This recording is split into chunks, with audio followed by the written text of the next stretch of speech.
So hello guys, good morning. कैसे हो आप सब? आपका एक बार फिर से स्वागत है आपके अपने चैनल आई विल पर, जिसमें कि हम कर रहे थे प्रीलिम्स डे की सीरीज़ और आज हम आ जाते हैं अपने नेक्स्ट डे के करंट अफेयर्स के क्विज पर। तो चलिए स्टार्ट करते हैं आज के फर्स्ट क्वेश्चन से। आपको वीडियो अच्छी लगती है तो लाइक कर लेना, चैनल को सब्सक्राइब कर देना और इसके अलावा अपने फ्रेंड्स में इस जो वीडियो है उसको शेयर कर देना, ठीक है। इसके अलावा आपका जितना भी स्कोर हो वो आप कमेंट बॉक्स में कमेंट करना मत भूलना, ठीक है। तो चलिए स्टार्ट करते हैं आज के फर्स्ट क्वेश्चन से। आज का फर्स्ट क्वेश्चन हमें क्या बोलता है? Consider the following statement. कुछ स्टेटमेंट्स को कंसिडर करना है। सबसे पहले है all atoms on earth are stable due to equilibrated composition of neutrons and protons in their nucleus. बोल रहे हैं जितने भी एटम्स है अर्थ पे वो सारे स्टेबल होते हैं due to equilibrated composition of neutrons and protons उनके न्यूक्लियस में।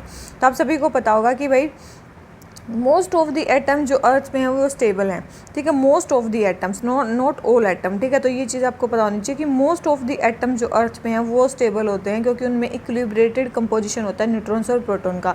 लेकिन कुछ जो होते हैं वो अनस्टेबल भी होते हैं जिनका फिजन फ्यूजन होता रहता है, ठीक है। तो ये स्टेटमेंट हमारी क्या होगी? रॉन्ग होगी।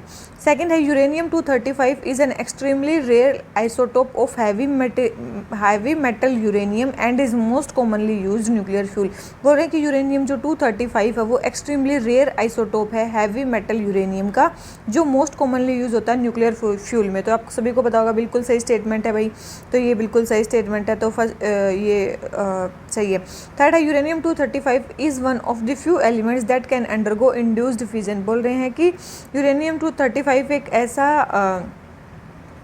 एलिमेंट है जो इंड्यूस्ड फिजन, जिसमें मतलब फिजन होते रहते हैं। तो ये स्टेटमेंट भी हमारी क्या है? बिल्कुल सही है, ठीक है। ये ऐसा ही है। तो थर्ड स्टेटमेंट भी हमारी क्या है? करेक्ट है, ठीक है। इससे मेनली क्या है? एनर्जी निकलती रहती है, एटॉमिक एनर्जी, ठीक है। तो ये थर्ड स्टेटमेंट भी हमारी करेक्ट है। तो सेकंड स्टेटमेंट करेक्ट है, थर्ड स्टेटमेंट करेक्ट है, फर्स्ट स्टेटमेंट रॉन्ग है। हमें बतानी है करेक्ट स्टेटमेंट। तो आप सभी को पता होगा कि फर्स्ट स्टेटमेंट रॉन्ग है, second and third statement correct है। तो दो स्टेटमेंट हमारी इसके बारे में क्या होगी? करेक्ट होगी, ठीक है। तो हमारा फर्स्ट क्वेश्चन हो गया कंप्लीट। आ जाते हैं अपने सेकंड क्वेश्चन पे। सेकंड क्वेश्चन हमें क्या बोलता है? कुछ स्टेटमेंट्स को हमें कंसिडर करना है। सबसे पहले है कि majority of the natural occurring uranium is of the isotope uranium 235। तो आप सभी को पता होना चाहिए कि जो मोस्टली जो 99% नेचुरली अकरिंग यूरेनियम होता है वो मिलता है यूरेनियम 238। क्या होता है? यूरेनियम 238 होता है, वो यूरेनियम 235 नहीं होता, ठीक है। तो ये स्टेटमेंट रॉन्ग हो गया कि यूरेनियम 235 होता है। यूरेनियम 238 को इनरिच करते हैं तब बनाते हैं यूरेनियम 235, ठीक है। याद रखना, majority of the natural occurring जो यूरेनियम होता है वो होता है यूरेनियम 238। सेकेंड है naturally occurring uranium can be used in a weapon और nuclear power plant to generate nuclear energy. देखो, अगर डायरेक्ट नेचुरल अकरिंग को ही हम, ये जो यूरेनियम 238 होता है ना, ये फिजनेबल नहीं होता है, ठीक है। इसको आप डायरेक्ट यूज़ नहीं कर सकते। तो यही चीज़ बात है कि जो नेचुरली अकरिंग यूरेनियम है उसको आप डायरेक्टली एज अ वेपन या फिर न्यूक्लियर एनर्जी के लिए यूज़ नहीं कर सकते हो, ठीक है। न्यूक्लियर एनर्जी जनरेट करने के लिए, ठीक है, इसमें हमें इनरिचमेंट करना पड़ेगा। थर्ड है यूरेनियम और इज़ इनरिच्ड। बिल्कुल यूरेनियम और को इनरिच करना पड़ेगा इन ऑर्डर टू इंक्रीज इस कंसनट्रेशन। बिल्कुल किसकी कंसनट्रेशन इंक्रीज करने के लिए? यूरेनियम 235 की कंसनट्रेशन को इंक्रीज करने के लिए। ये स्टेटमेंट बिल्कुल सही है, हमें इनरिच करना पड़ेगा। जैसे अगर हमें न्यूक्लियर पावर प्लांट्स में अगर हमें यूज़ करना है यूरेनियम 238 को, तो कितना परसेंट इनरिचमेंट चाहिए? 3 to 4% इनरिचमेंट चाहिए, ठीक है। अगर हमें वहीं पे अगर बॉम्ब बनानी है, ठीक है, फिजन बॉम्ब बनाने हैं, ठीक है, अगर हमें बॉम्ब बनानी है तो उसका इनरिचमेंट कितना होना चाहिए? अप्रोक्सीमेट 90% इनरिचमेंट होना चाहिए। किसका? यूरेनियम 238 का, ठीक है। तो यही बात है कि यूरेनियम को इनरिच करना पड़ेगा, यूरेनियम 235 की कंसंट्रेशन को इंक्रीज करना पड़ेगा अगर हमें उसको यूज़ करना है तो, ठीक है। तो हमारा ये स्टेटमेंट हो गया करेक्ट। तो हमारी दो स्टेटमेंट तो रॉन्ग हैं और थर्ड स्टेटमेंट हमारी करेक्ट है। और हमें बतानी क्या है? करेक्ट स्टेटमेंट बतानी है। तो हमारी केवल और केवल इसमें एक स्टेटमेंट करेक्ट है, ठीक है। इसमें हमारी क्या है? केवल एक ही स्टेटमेंट करेक्ट है। तो हमारा सेकंड क्वेश्चन हो जाता है कंप्लीट। आ जाते हैं नेक्स्ट क्वेश्चन पे। नेक्स्ट क्वेश्चन हमें क्या बोलता है? हमें बताना है न्यूक्लियर फ्यूज़न के बारे में, ठीक है। न्यूक्लियर फ्यूज़न के बारे में बताना है। सबसे पहले है कि nuclear fusion is the process, देखो फ्यूज़न मतलब दो लाइट न्यूक्लियाई का जुड़ना, तो वही बोल रहे हैं कि ये एक प्रोसेस है जिसमें जो दो लाइट एटॉमिक न्यूक्लियाई हैं वो कंबाइन होती हैं एक सिंगल न्यूक्लियाई में, वो हैवियर वन बन जाती है और इसमें मैसिव अमाउंट ऑफ एनर्जी जो है वो रिलीज़ होती है। तो बिल्कुल सही स्टेटमेंट बोल रखी है भाई, ये न्यूक्लियर फ्यूज़न की क्या दे रखी है, हमें डेफिनेशन दे रखी है।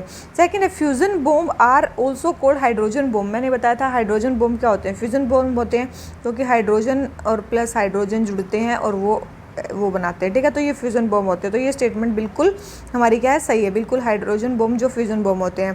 थर्ड है for fusion bomb the nuclei of isotope of hydrogen. बोल रहे हैं फ्यूज़न बॉम्ब में जो न्यूक्लियाई है आइसोटोप की जो हाइड्रोजन के हैं, ड्यूटेरियम और ट्रिटियम, ये एक साथ फ्यूज़ होते हैं और बोल रहे हैं एक्सट्रीमली लो टेम्परेचर पर फ्यूज़ होते हैं। तो याद रखना जब भी फ्यूज़न बॉम्ब बनते हैं वो एक्सट्रीमली हाई टेम्परेचर और प्रेशर पे बनते हैं, ठीक है। वो लो टेम्परेचर पे नहीं बनते, उसमें बहुत ज़्यादा एनर्जी चाहिए होती है फ्यूज़न बॉम्ब को वो करने के लिए। तो ये एक्सट्रीमली हाई टेम्परेचर पे बनते हैं, ठीक है, हाई टेम्परेचर और हाई प्रेशर पे बनते हैं, याद रखना इनको। तो ये स्टेटमेंट हमारी क्या होगी, रॉन्ग होगी। तो ये फ्यूज़न बॉम्ब लो टेम्परेचर पे नहीं एक्सट्रीमली हाई टेम्परेचर पे बनते हैं। तो थर्ड स्टेटमेंट रॉन्ग होगी, हमें करेक्ट बतानी है। तो पहली दो स्टेटमेंट हमारी क्या है, करेक्ट है, ठीक है। केवल दो स्टेटमेंट जो है वो हमारी करेक्ट है। तो ये भी चीज़ आपको ध्यान रखनी है कि जो फ्यूज़न बॉम्ब होते हैं ना वो बहुत ज़्यादा डिस्ट्रक्टिव होते हैं as compare to fusion bomb. Fusion bomb जो होते हैं वो ज़्यादा डिस्ट्रक्टिव होते हैं। तो क्वेश्चन नंबर थर्ड आंसर हो गया बी। आ जाते हैं नेक्स्ट क्वेश्चन पे। नेक्स्ट क्वेश्चन है हमारा alternate dispute resolution mechanism of मेडिएशन कहाँ पे मेंशन है। बोल रहे हैं कि अल्टरनेट डिस्प्यूट रिजोल्यूशन मैकेनिज्म कहाँ पे मेंशन है। तो याद रखना बहुत सारी जगहों पे, लगभग इन सारों में ही कहीं ना कहीं प्रेजेंट है। कोड ऑफ सिविल प्रोसीजर में भी है, कमर्शियल कोड्स में भी है, कंज्यूमर प्रोटेक्शन एक्ट में भी है, इन सब में ही अल्टरनेट डिस्प्यूट रिजोल्यूशन के बारे में बात की गई है। कोई एक स्टैंडअलोन लेजिस्लेशन नहीं बना है अल्टरनेट डिस्प्यूट रिजोल्यूशन के लिए, ठीक है, बहुत सारे लॉज में है। तो क्वेश्चन नंबर 4 आंसर हो गया हमारा डी, ठीक है। नेक्स्ट क्वेश्चन पे आ जाते हैं। हमें बताना है प्रिविलेज मोशन के बारे में। किसके बारे में बताना है, प्रिविलेज मोशन के बारे में। सबसे पहले है पार्लियामेंट्री प्रिविलेजेस ऐसे सर्टेन राइट्स और इम्यूनिटीज़ होते हैं जो मेंबर्स ऑफ पार्लियामेंट इंजॉय करते हैं या तो इंडिविजुअली या कलेक्टिवली, ताकि वो अपने फंक्शंस को इफेक्टिवली डिस्चार्ज कर सकें। बिल्कुल इन्हीं को बोलते हैं पार्लियामेंट्री प्रिविलेजेस। अगर डेफिनेशन आ जाए बिल्कुल सही स्टेटमेंट है। सेकंड है एक नोटिस मूव किया जाता है एक मोशन की फॉर्म में, कोई भी हाउस का मेंबर उसको मूव करवा सकता है अगेंस्ट दोज, उनके अगेंस्ट जो प्रिविलेज को ब्रीच करते हैं, ठीक है। तो बिल्कुल सही स्टेटमेंट है, कोई भी मूव कर सकता है, ये एक टाइप का मोशन होता है प्रिविलेज मोशन। थर्ड है जो लीडर ऑफ द हाउस होते हैं वो फर्स्ट लेवल स्क्रूटनी होते हैं प्रिविलेज मोशन की। तो बिल्कुल गलत स्टेटमेंट है, लीडर ऑफ द हाउस नहीं, जो चेयर करेगा हाउस को, जैसे कि लोकसभा में स्पीकर हो गए और राज्यसभा में हमारे चेयरपर्सन हो गए, ठीक है, चेयरमैन हो गए। तो ये जो हैं ये फर्स्ट लेवल स्क्रूटनी है प्रिविलेज मोशन के लिए, ये डिसाइड करेंगे प्रिविलेज मोशन है कि नहीं है, ठीक है। तो याद रखना लीडर ऑफ द हाउस नहीं, कौन, स्पीकर या फिर जो राज्यसभा के चेयरपर्सन होते हैं वो डिसाइड करेंगे, ठीक है। तो ये स्टेटमेंट रॉन्ग होगी। थर्ड स्टेटमेंट प्रिविलेज मोशन को कौन डिसाइड करेगा, तो थर्ड स्टेटमेंट रॉन्ग है। हमें बताने करेक्ट स्टेटमेंट। तो हमारी दो स्टेटमेंट करेक्ट हैं, फर्स्ट एंड सेकंड। तो हमारा आंसर क्या हो गया, सी, ठीक है। ये आ गया होगा आपका समझ में। आ जाते हैं अपने नेक्स्ट क्वेश्चन पे। नेक्स्ट क्वेश्चन हमें क्या बोलता है, हमें बताना है which of the following factors affect the onset and intensity of monsoon. बोल रहे हैं कि कौन सा अफेक्ट करेगा, ठीक है, कौन सा अफेक्ट कर सकता है ऑनसेट या इंटेंसिटी ऑफ मॉनसून को। तो आप सभी को पता है अफेक्ट तो कुछ भी कर सकता है, ठीक है। Differential heating of cooling of land and water, shift of ITCZ, heating of Tibetan plateau और presence of tropical easterly jet stream over Indian peninsula during summer, ये सारे ही अफेक्ट कर सकते हैं। हमें बतानी है करेक्ट स्टेटमेंट। तो करेक्ट में क्या आएगी, सारे ही अफेक्ट कर सकते हैं, ठीक है। तो क्वेश्चन नंबर फर्स्ट आंसर हो गया डी। आ जाते हैं अपने नेक्स्ट क्वेश्चन पे। नेक्स्ट क्वेश्चन हमें क्या बोलता है, बोल रहे हैं कि अगर high pressure north west India पे आ जाए तो इससे क्या होगा। देखो अगर कहीं पे भी हाई प्रेशर होता है, अगर कहीं पे भी हाई प्रेशर होता है तो वहाँ पे क्या, कैसा वेदर होता है, कोल्ड वेदर होता है। एक चीज़ ध्यान रखना, ठीक है, जहाँ पे भी हाई प्रेशर होता है वहाँ पे कोल्ड वेदर होता है, वहाँ पे ठंड होती है। अब ठंड होती है और वहाँ पे क्या होती है, रेन कम होती है, ठीक है, जहाँ पे होती है वहाँ पे रेन कम होती है, ये चीज़ ध्यान रखना। और जहाँ जैसे हाई प्रेशर हो गया वहाँ पे क्या होगा, लो टेम्परेचर होगा, लो टेम्परेचर होगा तो वहाँ पे रेन कम होगी। इसके अलावा जहाँ पे टेम्परेचर ज़्यादा होगा वहाँ पे रेन ज़्यादा होगी, ठीक है, ये चीज़ ध्यान रखना। तो यहाँ पे क्या होगी, रेन कम होगी। अब देख लो कौन सी स्टेटमेंट में कोई ऐसी चीज़ दे रखी है, बोल रहे हैं कि सबसे पहले टोरेंशियल रेन वहाँ पे आएंगी, अभी बताया रेन कम होगी वहाँ पे। सेकंड सडनली स्पाइक हो जाएगा टेम्परेचर में, भी बताया मैंने, वहाँ पे कोल्ड वेदर होगा, कम हो जाएगा टेम्परेचर, ज़्यादा नहीं होएगा। ड्राई विंड्स आएंगे, बिल्कुल ड्राई विंड्स, अभी मैंने बताया कि ड्राई विंड्स, कोल्ड वेदर होगा, ड्राई विंड्स आएंगी नॉर्थ वेस्ट इंडिया में, साउथ ईस्ट रीजन से। ठीक है, मानसून करंट नहीं आएंगे, अभी मैंने बोला बारिश वहाँ पे नहीं आएगी। तो इसमें केवल एक ही स्टेटमेंट इसके बारे में करेक्ट है, तो आंसर हमारा क्या हो गया, सी। ठीक है, अगर हाई प्रेशर डेवलप होता है, आ गया क्वेश्चन समझ में। आ जाते हैं अपने नेक्स्ट क्वेश्चन पे। नेक्स्ट क्वेश्चन हमें क्या बोलता है, हमें कुछ स्टेटमेंट्स को कंसिडर करना है। देख लेते हैं भाई ये किसके बारे में बोल रखा है, हमें ये बताना है। बोल रहे हैं कि सबसे पहले यहाँ का टेम्परेचर हाई रहता है, ठीक है, ट्रॉपिकल में लगभग रहता है।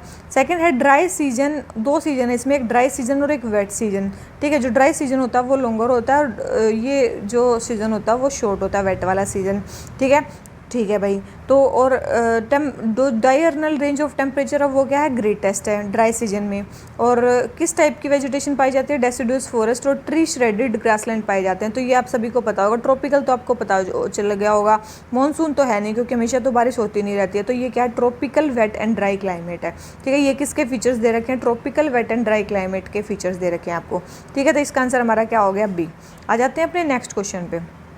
नेक्स्ट क्वेश्चन हमें क्या बोलता है, कोपेन्स क्लाइमेट क्लासिफिकेशन के अकॉर्डिंग कौन से रीजन में स्टेपीज क्लाइमेट है, कौन से रीजन में स्टेपीज क्लाइमेट है, जहाँ पे मतलब क्या होते हैं कभी कभी मतलब बारिश होती है। वैसा क्लाइमेट कहाँ पे है, तो आप सभी को पता है लीवर्ड साइड ऑफ वेस्टर्न घाट और नॉर्थ वेस्ट इंडिया में मेनली स्टेपीज क्लाइमेट है।